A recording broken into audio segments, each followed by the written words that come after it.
Hello and welcome to the Libertarian Perspective, a discussion of state, local, and national issues with a libertarian flair. My name is Doug Klippel. I'm the former state chairman of the Libertarian Party of Florida.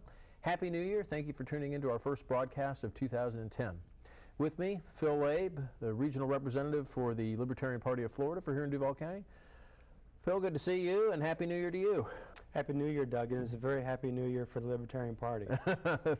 Absolutely, and we're going to get into that a little bit. You know, our friends in Capitol Hill in D.C. and in Tallahassee and even in City Hall and Jacksonville have been up to all kinds of mischief making over the holidays, Phil, and we have no shortage of things to talk about. We're certainly not going to have any shortage of material for today's broadcast.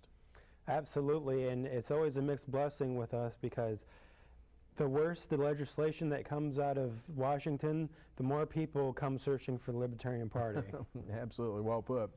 Well, Phil, we have an overhead that we're going to put up that talks about today's broadcast, what we're going to talk about. We're actually going to talk about the health care bill a little bit. Good or bad medicine, we've subtitled that discussion.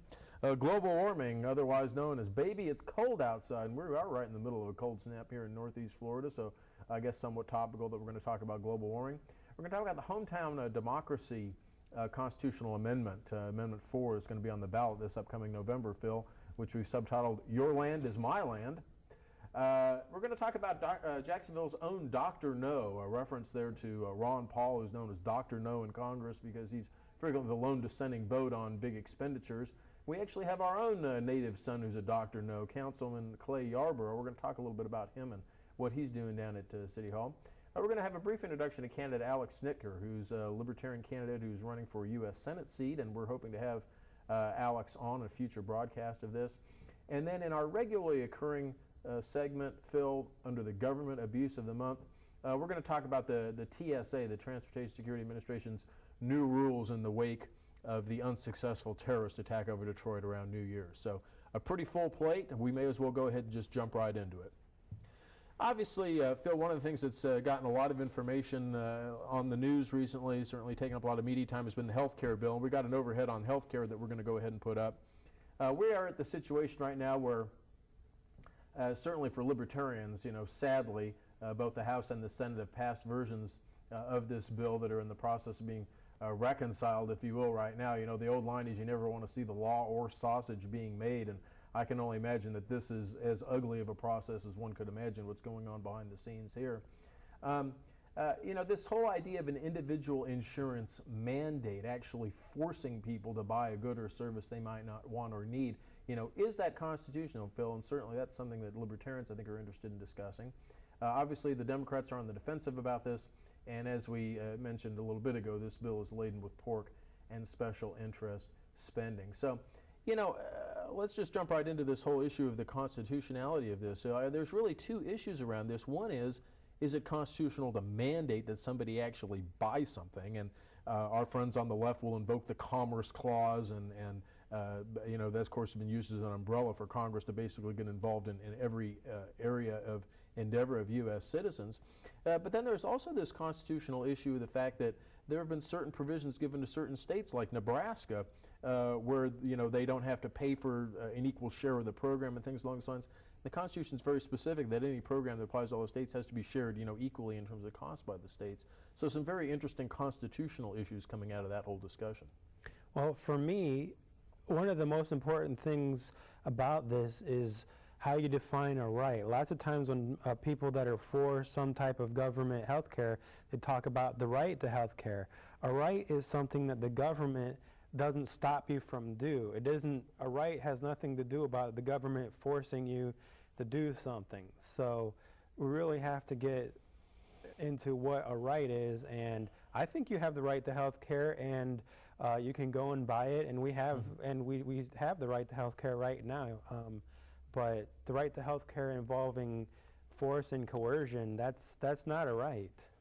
Well, and of course, you know, anytime the government gets involved in any kind of an endeavor, it always becomes so much more complex and so much more burdensome and so much more expensive in the overall scheme of things.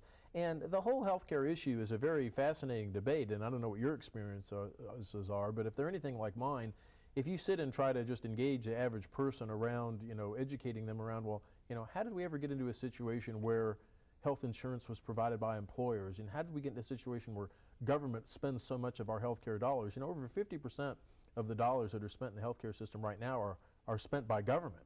You know, and how did we ever get to this point? You know, individuals, most of the time you talk to them, they would never dream of wanting to have an automobile insurance policy that covered windshield wipers or tune-ups or oil changes or tire replacement or anything along those lines, because they would realize that a policy like that would be way too expensive, way too burdensome, way too cumbersome. But yet we've conditioned people to think about running to the doctor every time they have a sniffle or getting accustomed to a $10 copay for things. So it's a very multifaceted thing that's actually got us to the situation we are right now. Absolutely, and also people talk about, oh, there's 40-some million. It depends whether you're talking about immigrants or not. I guess it changes, the number does, but every time you have somebody, especially Democrats that want this bill, talking about the people that aren't covered, it's assumed that all of these people want health insurance and can't afford it. That's not the case. I don't have health insurance, and I didn't have health insurance when I was working because I didn't want it. The one time I had health insurance, I had the catastrophic $10 a month if I get cancer or get in a car wreck, and that's all I had because I don't like doctors. I don't choose that as my health care option, and I'm not alone. Absolutely.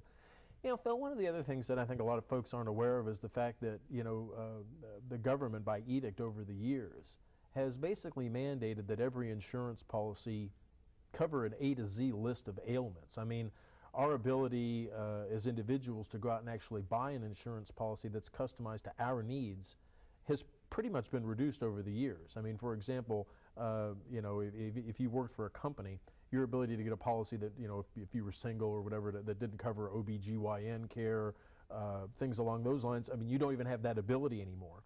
And a lot of times, special interest groups that represent people who are afflicted with certain ailments, they actually lobby their elected representatives to get bills passed to make sure that their medical issue is covered or whatever. And so ultimately what you end up with is just a huge monolithic system that's not responsive to individual needs, all right, and really paves the way for the kind of government approach that they're talking about right now. Absolutely, and what it does when the insurance company, right now, a lot of our insurance companies, they're actually mirroring the type of service you get with a government type of insurance, and that's why one of the reasons I don't like going to the doctor is I don't have any choice. It's not really like a market-based transaction, whereas when I have dealt with healthcare providers that aren't involved in the insurance, the experience is great. Going to the dentist, I talk to him, we decide what we do. Sometimes he even gives me a discount. I got LASIK surgery. It was a great experience, but when I go to the doctor, it's starting to feel like I'm going to the DMV, and I think that's going to get worse after this passes. Yeah, absolutely right. And you know, it's amazing, Phil, if you actually go into a doctor's office and try to pay cash for something right now, a lot of times they don't even know what to, this office staff doesn't even know what to charge. I mean, we've gotten that far removed from individuals actually, quote unquote, spending their own health care dollars. And we know that just in the overall sense of things, when you're not spending your own money, you tend to spend more. You know, you're not as judicious about the use of that, which of course drives up health care costs as well. Absolutely. Yeah.